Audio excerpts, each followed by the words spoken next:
service more than a student.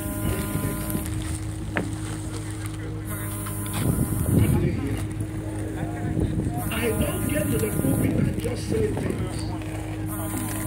In the city where I am, there are people that when they pray like this, their membership is 20 years.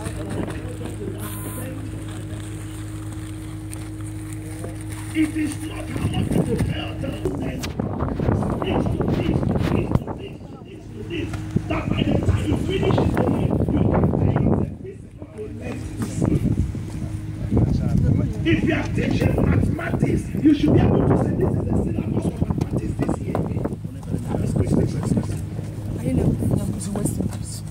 So people say my church is not growing because they don't know how to grow church.